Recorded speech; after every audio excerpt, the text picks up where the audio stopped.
Hey everybody, and welcome back to Dry Conversations. I'm your host, Whitney Cowell. Joining me today is Ryan Schreiber. Hey Ryan. Hey, Whitney, thanks for having me. Really appreciate it. Of course. For anybody that doesn't know who you are, would you mind introducing yourself, who you are, what you do, how you found yourself here on this show? Sure. Well, I found myself here on the show because you invited me, which I was really excited by. Sure. I know I just have a ton of respect for you as a person. I love that you have done this and how open you are in doing this. I think that it's really important. We don't talk enough about mental health uh, and addiction and just like how everybody sort of like just ends up struggling in their own sort of silo. And I think share whatever it might be, uh, whether it's fertility issues or or it's addiction or it's just normal work stress or I have one of my really best friends is getting divorced. And when I told my wife this, she was like, "Oh my God, I thought they had the perfect marriage." And it's like, yeah, man, so did I. But like, and so it's anyway. So I and just you're just such a fun, sweet person that it really meant a lot to me that you wanted me to be a part of this conversation. So thank you for having me, and thank you for kind of and doing this. And so I'm Ryan, as you said, I'm Ryan Schreiber.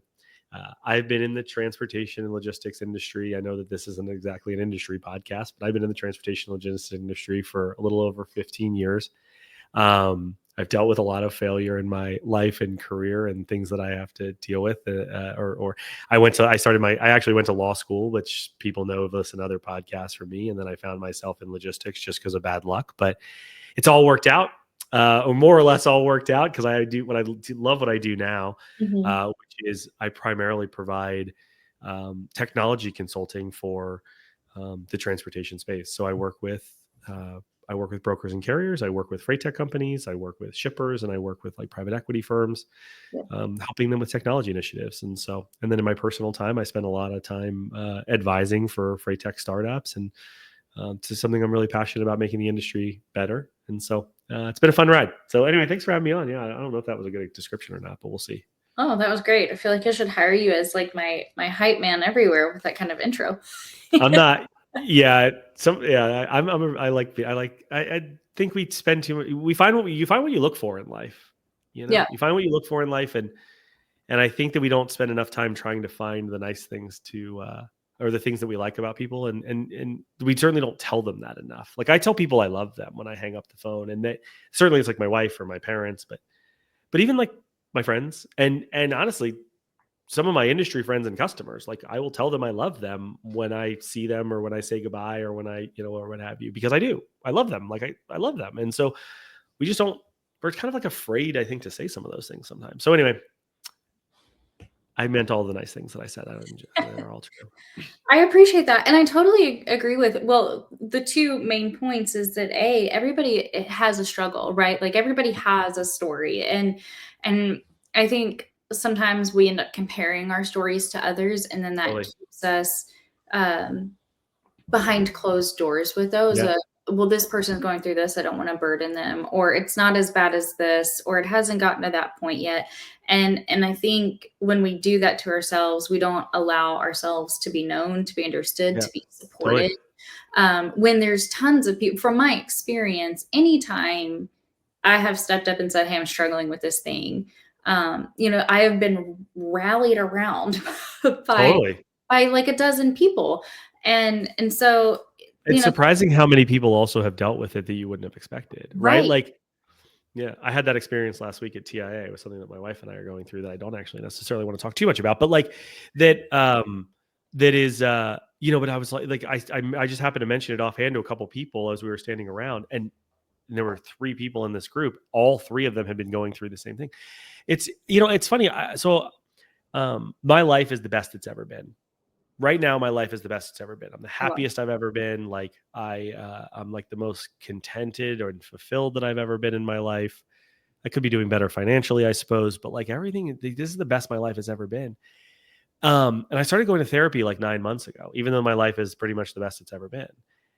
And I certainly needed therapy earlier in my life, and I didn't and I didn't do it. And now when I like don't need it, quote unquote, is when I'm doing it and when I'm getting the most out of it. Although I look at it a lot like going to the gym. You know, I go to the gym every day, even though I'm in pretty decent shape, although I'm fat, but I'm pretty decent shape.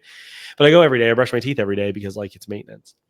And Right. um and I think the same thing about therapy at this point in my life too. But I said to my therapist like early on, I'm like, here's one of the challenges I have. Just judgment of myself. Like, what do I have to be unhappy about? Like, I got two parents who are still married. And while they like don't have like a high school like sweetheart romance, still madly in love with each other like they were when they first met, they love each other, you know, and they love me, and they've been married for whatever number of years, and they took care of me, and they, you know, like, and like I'm upper middle class, like I'm a white dude in America, like I've got I've got a wife who's healthy and happy, and I have a job that I love. Like, what is there for me to be in any way upset about? Like, and what I struggle with in that context is not feeling contentment, not allowing Sure. myself to feel contentment in the context of my own ambition. But anyway, yeah, I mean, I think we're right. Like, we don't let ourselves feel the feeling because it's comparative. Well, there's always somebody that has it worse than you. I often think that platitudes serve us poorly, um, because without sort of, if you don't think about them deeply enough, they can be used as a sword as much as a shield. Right. The whole like someone else has it worse than you is like, hey, in context of like what you're going through, you know, it's not, you know, hey, like try to be buoyed by the fact that it could be worse, if you will. And most of us take it as a, well, like just get over it, which is not Yeah. right. Yeah, and from my experience, the "just get over it" doesn't actually address what's happening, Right. No, definitely not. and I love that you're in therapy. Thank you for sharing that, by the Mm. way. Big advocate of therapy, and that entered my life when I was getting sober. And I always joke that it took a team because I had more than one therapist for like Yeah. different things.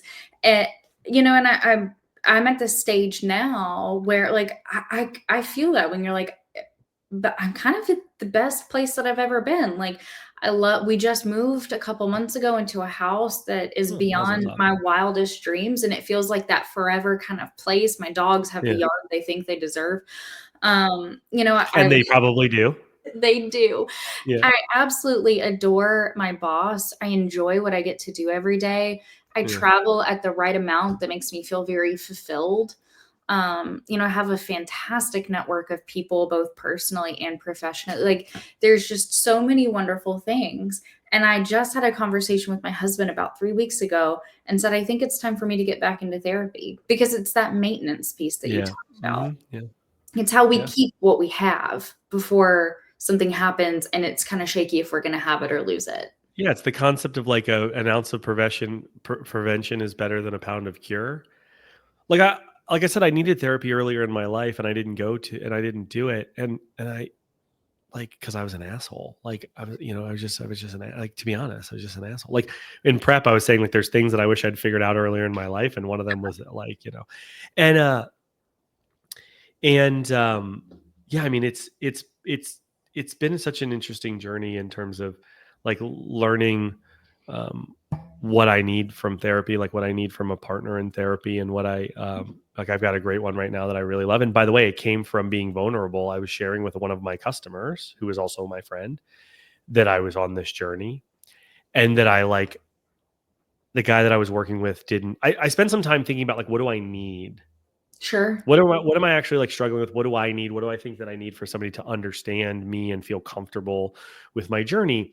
And like, what am I? One of the things I'm struggling with or struggle with is ambition. Is my level of completed vision, right? So like, I'm a person. I have really, really, really big ambitions, and admittedly, just more than most people. My ambitions are incredibly large, and yet, like, I'm not there yet, and I'm not as far along as I want to be. And so I was like, well, I need somebody who can understand that. Like, I need Right. somebody who can understand that, like, that I don't want my ambition to be less. I want to feel contentment in the context of how Right. far I've come in the journey. And so anyway, I was being vulnerable. We were just talking with one of my industry friends, and I said, hey, this is, and I don't know that the guy I'm working with doesn't get it. Like he had said something to me in the last session that I was like, okay, you just don't get it. Yeah. He said, Ryan, like your goals, like very few people in the world meet them. And I was like, yeah, okay, but like I can be that person. And I'm not saying I can be that person in the context of like I deserve it or I've earned it or whatever. I'm saying it in the context of I'm willing to do what it takes to get there. Right. Um, and I was like, it just anyway. So he said, hey, maybe you should talk to my guy. And it challenged my concept of like what I was looking for. And like I wanted somebody I could see in person. This person lives in Atlanta. So like I don't live in Atlanta. I can see him in person when I am in Atlanta because I travel there frequently. But like I got a session with him tomorrow. It's remote. So yeah, I mean, vulnerability can really open you up to a lot of the kind of like the Yeah. improvement there. What kind of Or the advice? things you want. Yeah. What kind of advice would you give to somebody who maybe is struggling with that type of vulnerability, and feels the way that you feel, but hasn't figured out a way to like voice it or steps to take? The first thing I would say is, and this is something that just comes to me a little bit more naturally than everybody else. Can I curse on this podcast? I'll just mark it as not for kids, so sure. Okay. So number one, like if somebody's going to judge you for vulnerability or what you're going through, they're the asshole. Like it's a them problem. Yeah. That's Totally. something that's just a concept that I've always been sort of like more comfortable with than most people. And then like, I think understanding that like outside of those people, and there are very few of them, everybody everybody does, people actually do care about you if they're in your life. Yeah. And they want to be a part of what you're going through and they want to help you. What they want to see is that you're willing to help yourself. That's where I think things break down. When folks get frustrated with other people about the journey they're going through and they're like they complain too much or whatever, it's in the Mhm. context of the person isn't willing to take action to Yep. change their situation. But people want to be a part of your journey there. And then I think that also it's not, to your point, like it's not comparative. It's not you were saying that earlier. It's not comparative. It's everyone's journey is their own. A good example of that is I've like always rejected the concept of hustle porn. Have you heard the phrase hustle porn? No. Oh yeah. So hustle porn is this thing. I mean, it was a lot bigger of a term like maybe 5 or 10 years ago.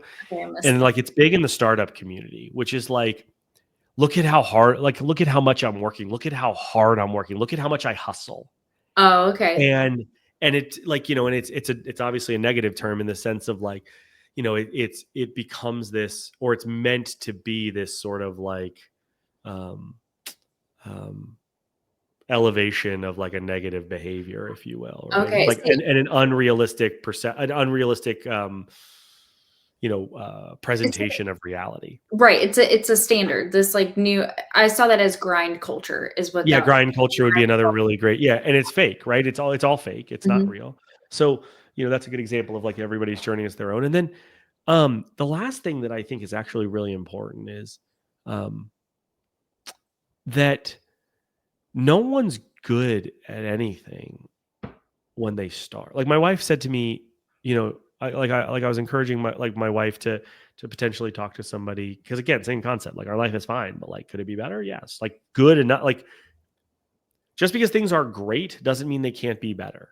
That's Sure. maybe the other thing actually. But then I said to she's like, well, I'm not good at it. No one's good at anything until they start doing it. Like no one comes out of the womb knowing how to build a house, but people become carpenters. Like, Right. I didn't know anything about freight. I still don't, but like I definitely didn't know anything about freight 20 years ago. Um, that's not entirely true, but it's so no one, you have to try things. You have to kind of like see what happens and you have to learn. So like go Right. talk to somebody. You're not going to like them. And if you don't like them, go find somebody else. Like that's okay. It's okay to like go find somebody else. That's what I had to do. And like eventually I'll work with this guy for a while and then I'll find that the stuff that I'm working with him on don't kind of like, I'm like, all right, well, we've reached maybe the end of what we need or the tools that you have to offer me. And then I'll go find somebody else. Sure. So I think those are kind of some of the key takeaways, I would say. That's great advice. Thank you for sharing all of that. Yeah. And I mean, that's why we're here, right? yeah, it is. It absolutely is. But I wanted to pivot because one of the things that I Let's do it. noticed is when we like first met in person, and you were openly sharing that bowl of noodles, delicious meal with people. Was Um, that the first time we met in person? Really? yeah, it That was was. very recent. I can't believe that. Okay. It was. Well, this because we've communicated and Yeah. back Right. Right. Right. Right. Right. online for Right. Right. so long. But I noticed that you weren't drinking. Uh huh. And there was this immediate moment for me where it doesn't matter if this person is like a sober person or if it's just that night, like they've already had. But when I see somebody else order a non-alcoholic Yeah. beverage, there's a piece of me that automatically just feels like a little bit safer. And I'm very secure in my sobriety. And so, Sure. I wanted to bring up, the topic of drinking and that from my understanding, you're a sober person. Yeah. So, it's funny. I like can't imagine how difficult it would be to be somebody in recovery and or struggling with trying to get into recovery and be like a professional, especially in the like trucking and logistics industry, because it's just everywhere. Yeah. It's just everywhere. And I luckily, and I'll tell my story, but I'm luckily not somebody who's quote unquote in recovery as such as most people might think about it. Um, but it's, like, so for instance, so my 40th birthday was last year. I'm 41, and my birthday always falls over the TIA conference, which is something that I've gone to for years. And it got out to a couple people that it was my birthday last year. And I'm not somebody who like publicizes my birthday. I'm not like wearing a birthday crown and sash. And in fact, like I don't really, and, and somebody bought me a drink and I was like, cool. I don't want that. And, and they were like, oh no, come on. Like it's your birthday. And I was like, nah, I'm good. Like, I don't want it. And then they dropped it. Right. And it was fine. Like, it wasn't like they weren't peer pressuring me or what have you. Um, and, and I just think about how difficult it would probably be for, like it's easy to do things when it's easy. It's hard to do them when it's hard is something that I say frequently, right? Like if there's no alcohol around, no one's talking to me about alcohol, and I'm like, everything's fine. It's probably easy to not like if you're in recovery, it's probably easy to be like, yeah, I mean, no, it's fine. But like when it's there, when I've had a really bad day, whatever, all the things that might be Yeah. triggers, all of those things come together, and then it's like you have to be like that's the time when it's hard. Um, So I think about that a lot. And I'm not like trying to hold myself up as some like city on the hill type situation. For me, it's just like, it's not something that I do or want to do. And so like, I'm fine being open and saying, I don't want to do it. My journey is my mother doesn't drink. She's also not in recovery, but she's just somebody who just never really drank, Yeah. which is an interesting juxtaposition to my father's side of the family, which is my dad is a big, like Irish Catholic family or Catholic family. They're from Central Europe, but like, um, and they're all incredibly heavy drinkers. And, they're all my dad's one of seven and they're all functional alcoholics. And my cousins and everybody goes really hard, and but they are all like able to like live their lives, and there's not like negative repercussions necessarily to it. So I had this interesting juxtaposition in my life sort of forever. And I just recognized in my personality, there were two things for me on this like journey, if you will. One, I recognized in myself relatively early in my life when I was an early teen that I'm in a very addictive person. So when I say like I'm not in recovery as such, it's actually, it's true, but it's also true to say that like I know that it's easier to not start something than it is to stop. Yep. And I also recognize in myself that I fixate on things. And I only know how to do things in extremes, something I'm talking to my therapist about or my counselor about, right? So, that was one thing. And then a desire for control. And so like when I was in high school or college, somebody had to be responsible and in control, and that person should be me. And so it might as well be me. And Right. so if I can get this nice flywheel, if I can get this like multiple benefits of number one, I get to be in control. Number two, everyone else gets to be taken care of because I care a lot about the people around me. As I just said, okay, there's some Uh, That was exciting.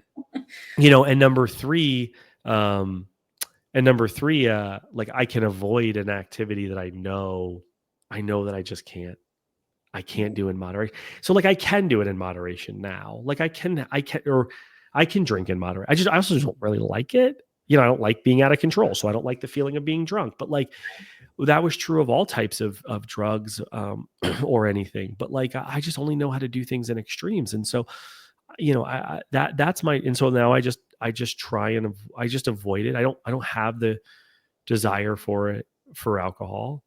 But there are other vices for me that are really, really hard to avoid.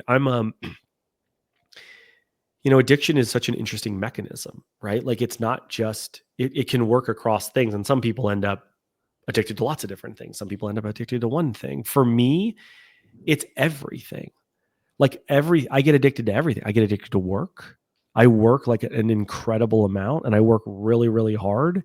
And it's because I'm addicted to it. Like I work out every day and I have to do it. And my wife doesn't understand, like, hey, just take a day off. I cannot do that. Yeah. And we don't think about, I do think it's interesting that we don't spend enough time talking about the sort of, there are addiction tendencies that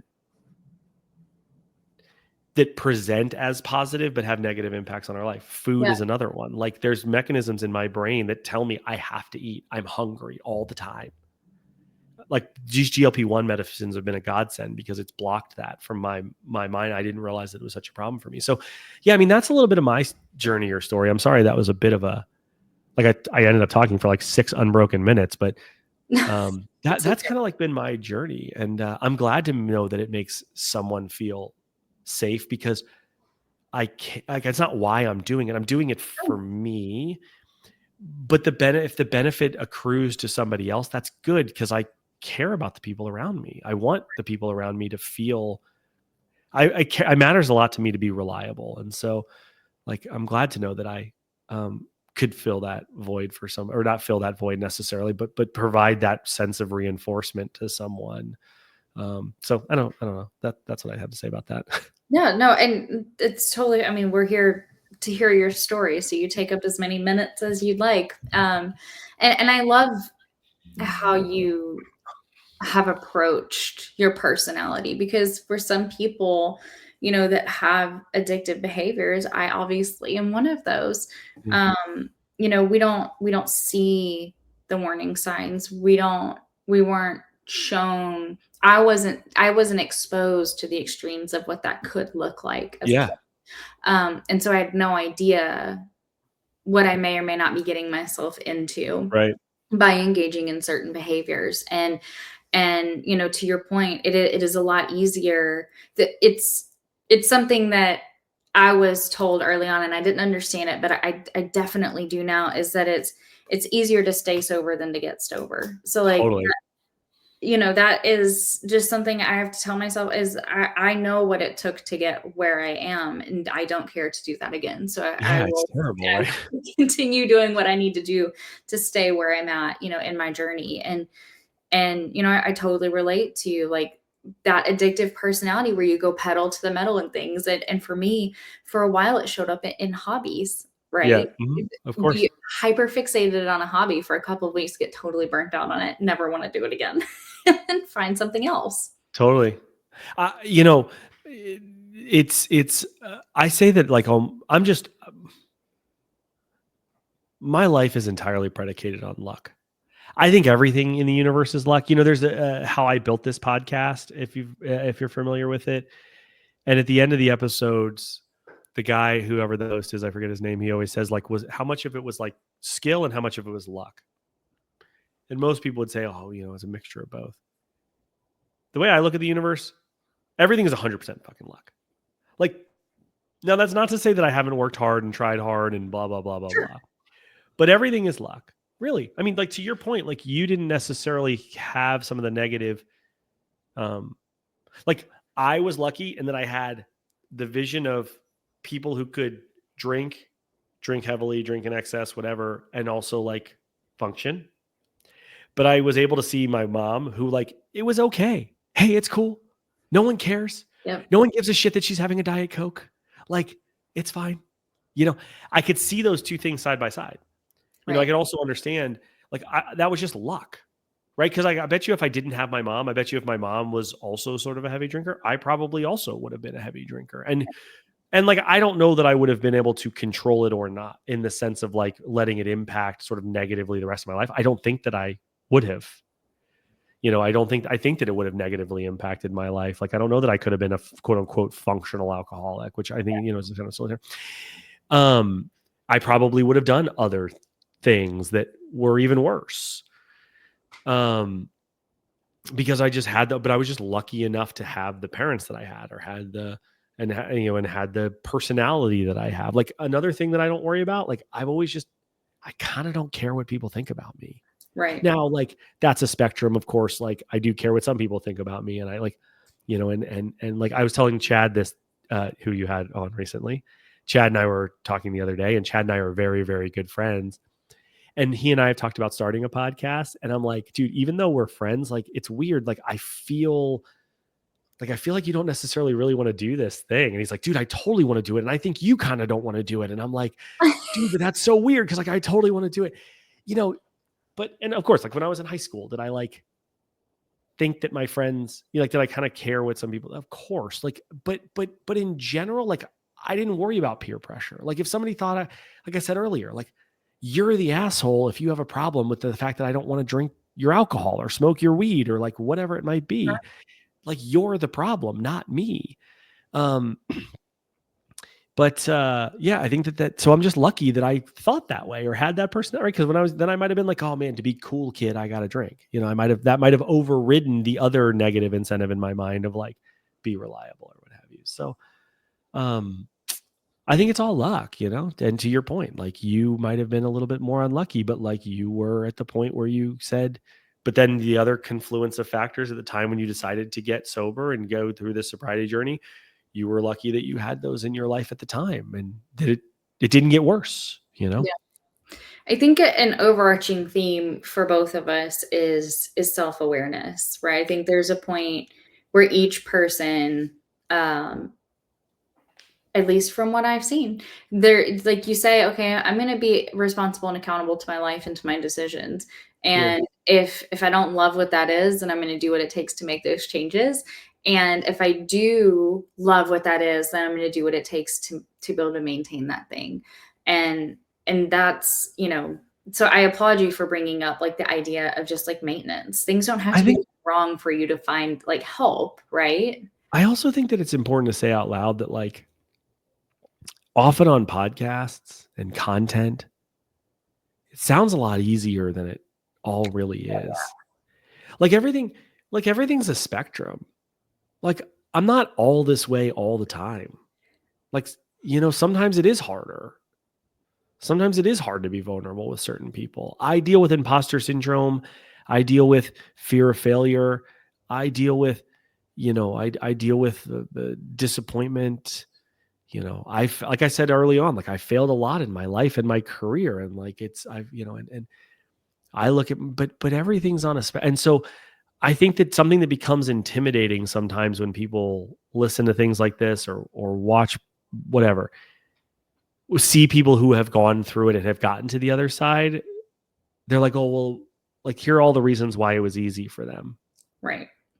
But it's not. It's not easy for any of us ever at any point. Like we're all going through all of that. And I think that's important to say out loud that, yeah, I mean, like I focus on maintenance, but at the same time, talking about addiction, we talked about, but on the lead in, we talked about how like I'm doing yoga and I'm doing stretch. Yeah.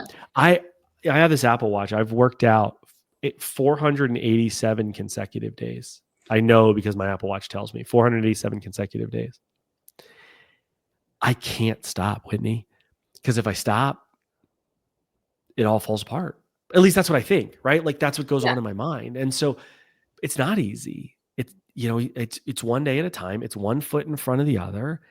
And like take advantage of try and take advantage of the momentum.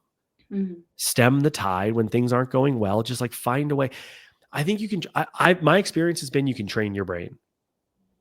Like you Yeah. said, hey, you said nice things about me. Yeah, like because part of the reason I started doing that is because I recognized, there was a time in my career where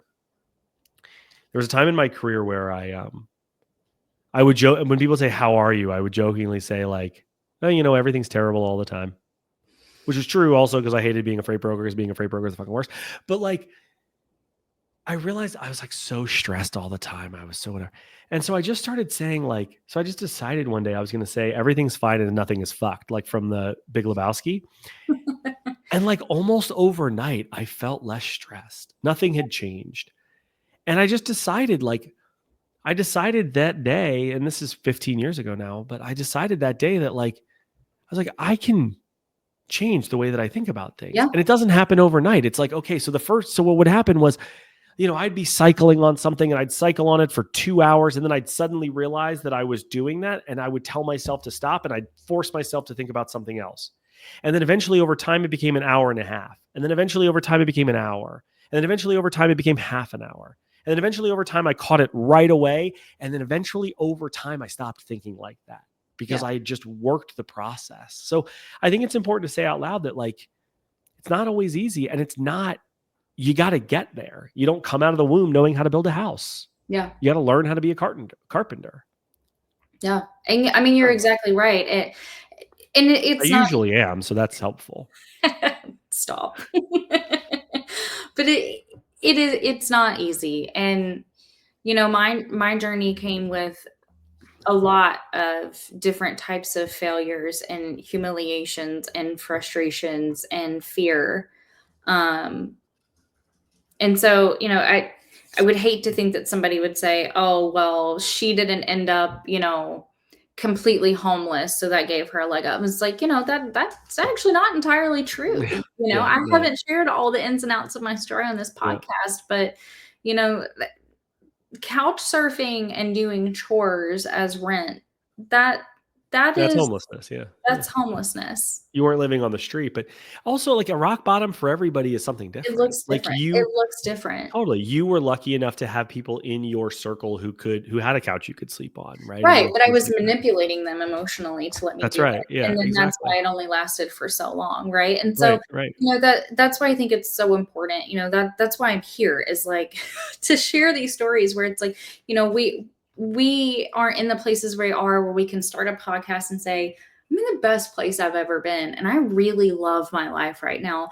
That isn't just, like, magic and rainbows, right? Like, Yeah, that has come with a lot of discipline, a lot of totally. self-awareness, a lot of trial and error. And it's not linear. I mean, No, it doesn't look like up and to the right, not like just a even a straight little bit. line. I mean, I do think that's the other hard part. It's like, okay, how do you get like that's the next step for me. Right? Like I was saying the thing about I've worked out 487 straight days. The next step for me is how do I get to the place where I can take a day off, take 2 days off, take 3 days off, and then get back to what I'm trying to do. And now that's obviously different. That's obviously like different for sobriety. Like at some level, like you should not strive to be able to like casually drink, right? No. But what you do need to, but like the corollary there is, okay, so if you fall off the wagon, then what happens? Like, how do you like the next step for I think most people is getting comfortable with the fact that like if failure comes, we were talking about Dax Shepard in the lead-in. He's been very open about how like he fell off the like my wife listens to his podcast and it was like last year or the year before or something like he Mhm. fell off the wagon I for remember like a that. little bit, you know, and he came back and got back on the program and like got back um to the way he wanted to live his life. But the only way he was able to do that was to forgive himself, right? And to find a way to like um be okay with the concept of, hey, I failed, but no one cares that I failed. No one cares. They only care what you do next. No one cares that you failed. They care that you like, and in fact, like failure is, I tell people this professionally a lot. The best thing you can learn to say professionally is, I don't know. Most people think in their careers that they have to have all the answers. By the way, I'm a consultant right now, and there's a lot of like, and so like, there's a lot of people who would look and say, oh man, it must be really dangerous to say you don't know. I say I don't know all the time. It's probably the thing I say the most because it builds trust. Right. Because I don't know. Like, because I'm not right all the time. I said that jokingly, but I'm not right all the time. I'm willing to be wrong. Sure. And I'm like Yeah, willing to kind of try, but I'm willing to try. Like people don't care that I don't know the answer. They care that I'm going to go try and get an answer exactly. or collaborate with them. Like people don't care that you failed. They care what you do next. So like you're the only one who cares. You're the one putting that stress on yourself in that nonlinear fashion. No one, no, they know you. You are the only one who knows that. You Yeah. know. So I think that's the next step for a lot. And it's okay. Great. I was 1 day sober. I was 1 week sober. I was 2 weeks sober. I was what have you. Like it starts to get easier over time. Of course it does. I quit. I'm sorry. I know I'm rambling, but No, you're fine. I stopped drinking caffeine about 8 or 9 months ago. I used to be like caffeine addict, like whatever. Part of the thing that was hard for me to get off of caffeine was I love coffee. So now I just drink decaf. But like, you know, it's a very great example of how like things get better. The Mhm. first 2 days, I was literally physically sick, throwing up, headache, whatever. The first 2 weeks, brutal, right? Just like, oh, I mean, could barely get whatever. The first 2 months, really hard, tired all the time because I had adrenal fatigue, whatever. After 2 months, it was like a whole new day.